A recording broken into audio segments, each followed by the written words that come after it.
The first thing we're going to look at is the roller mechanism of the two chairs. So I'm going to hand the microphone over to Justin so he can give us a really good description of the differences between the two chairs.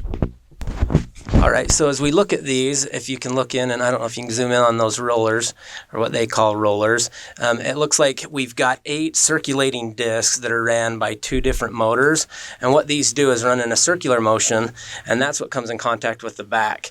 One of the issues that we see with these is there's a gap between the two on each of these, and we've got a gap of about 4 inches that doesn't come in contact with anywhere on your back. So that's one of the first things on one of these cheaper brands is what you're going to run into is that. And also, the first thing you notice, and we'll look at the Genesis in just a moment, but a lot of it is just kind of cheap plastic. There's not a lot of metal components, and you'll see also in the frame of the chair, you'll see kind of a wafer board construction. So it's a very, very light construction made with cheaper components, and that's how they justify charging less money for it. But this also, when I sat in the chair and I turned it on, these neck nobules, and they're not rollers, they're nobules, it didn't even hit my neck. I could feel something moving back there, but it didn't even massage my neck. So I cannot adjust that depth at all. And that's one thing we can't do with that. Now we've turned the rollers on so you can actually see the mechanism spinning. And you'll see that there's, like Justin had mentioned, there's a gap between the second row and this row. And in this case, it's actually more than 4 inches. I'd say it's probably maybe 5 or 6 inches. And but that's all that the rollers do. They do not actually move up and down your spine, and they do not cover the entire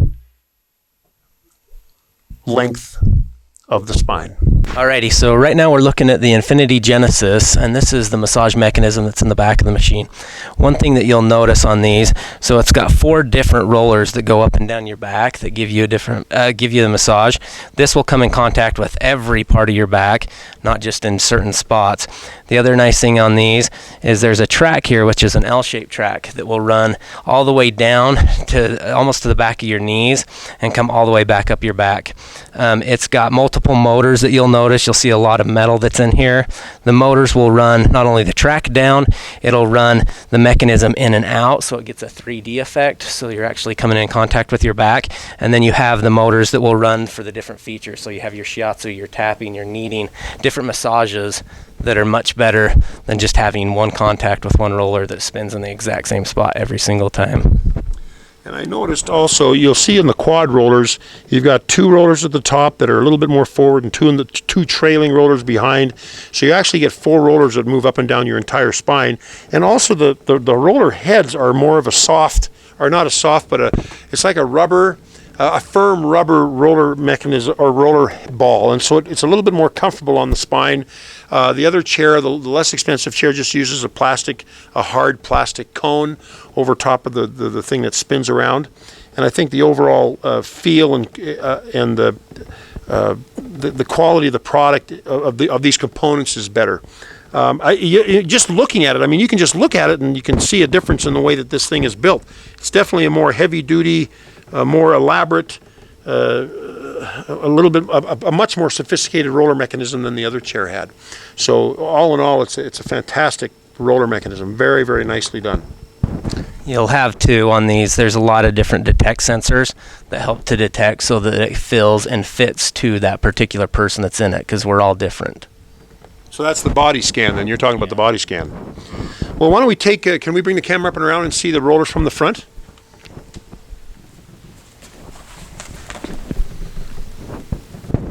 Now, go ahead, Justin. Anything there you want to explain?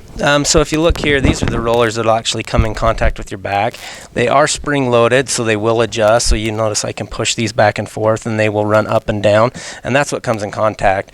And these are nice. They're nice, and they're soft rollers, but hard enough that they will give you a good, nice massage. Anything else to add, Alan? Well, the only other thing that I thought of was, you'll see the zipper here. The linen is the material that separates your back from the rollers. And the linen takes the most of the abuse of the chair when it's going through the massage process. Now, if something goes wrong with this linen, it can be unzipped.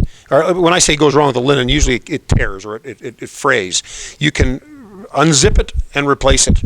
If we go over here and take a look at at this chair, you'll notice as we unzip that, you'll notice that it has the same linen, but there's no way to take off the linen to replace it if this linen frays.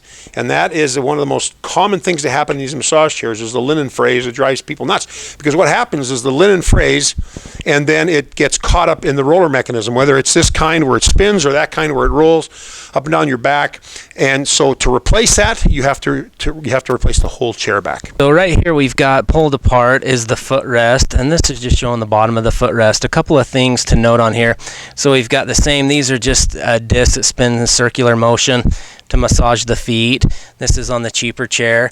And then you have one bag that comes into here, which is one airbag. The other thing that I've noticed as far as a technical standpoint is in these tubes on the more expensive chair, they'll actually put a metal spring that's in there that'll actually, if somewhere it gets pinched or there's air for some reason that's getting hung up, it will actually allow it to go through. So that's one of the things to notate.